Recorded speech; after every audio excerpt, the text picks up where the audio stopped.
Matís að fara á stað með herferð á landsvísu sem kallast Fisk í dag og ætlað að gera neytendur meðvitaðri mikilvægi fiskneyslu og hún Ingunn Jónsdóttir úr Flóahrefnum, hún mætt til mér. Komdu sæl.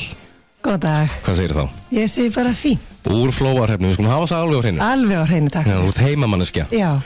Herru, þetta skemmtilegt verkefni Fisk í dag í einu orði. Fisk í dag í einu orði. Já, segðu mér frá þessu.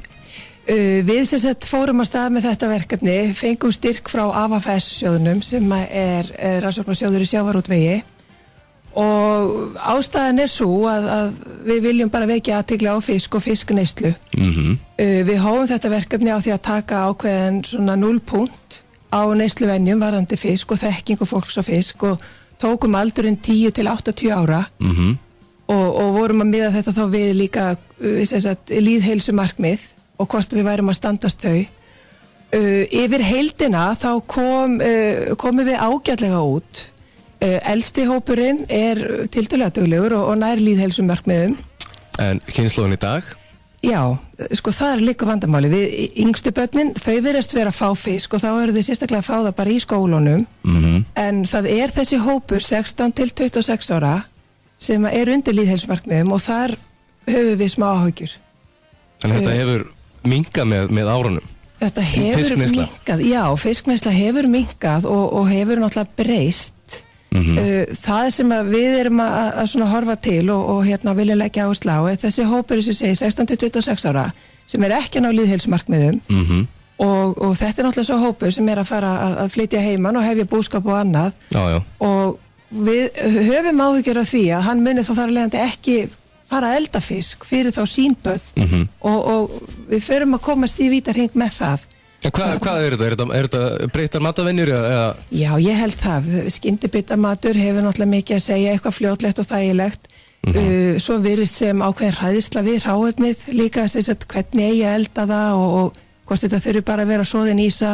Hugsanlega, gamlar venjur bara þekki bara þessa einu leið til þess að elda fiskinn og átakið felur það líka svolítið í þessi. Við erum að svona ávarpa þennan hóp sérstaklega, erum búin að vinna kennsluefni og erum að vinna núna svona litla innskottsþætti með RÚV, þar sem að Sveinn Kjartansson fiskikokkur ætlar að vera að kynna hráefnið fisk fyrir ungum börnum á svona efri stigum grunnskóla. Hann kann marga rétti. Hann kann mjög mikið og svona kenna þeim svolítið svona uppfæra, það hægt að nota fisk í staðin fyrir kjúkling í flesta rétti. Já. Og hugsa þetta svolítið þannig, fiskipizza frábær. Já. Saltfiskpizza. Nákvæmlega, það með þetta að fólk heldur að sé bara soðin ísa á punktur. Já. Kartöflu, það þetta að gera svo marga góða rétti. Það bara endalaust hægt.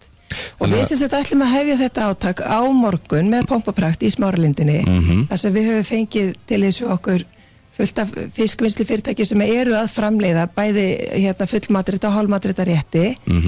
Þeir ætla að vera að kynna sig og við ætlum bara að skapa góða stemmingu. Við verum með fullt af fiski frá fiskmarkaðunum bara í heilu, þannig að það að sjá ólíka tegundir, bera það saman og bara hvernig líta út bara beint úr hafinu. Já.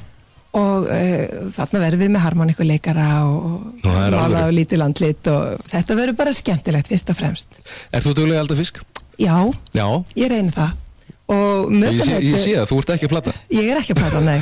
Og mötuneyti það sem að til dæmis, svo ég hampið því nú, mötuneyti í Flóaskóla, þau eru mjög dugleg, það alltaf 2 viku og stundum oftar fiskur. Já. Og ég meina þetta líka hjálpa börnunum til að þekkja hráefnið og vilja borða. Ég man það þegar ég var yngri að þá voru alltaf fastir fiskidagar. Já. Þá var bara þetta á boðstólunum. Já. Gjör svo vel. Þetta hefur verið mjög ríkt, mánudagar séu fiskidagar. Já.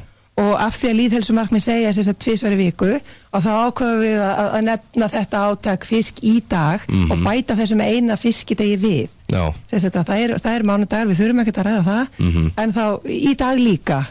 Algjörlega. Hvaða dagur svo sem það Og þegar krakkarnir spyrja hvað í matinn? Fisk í dag. Nákvæmlega. Ingunn, takk fyrir komuna og gangi ykkur vel. Kæra þakkir. Takk.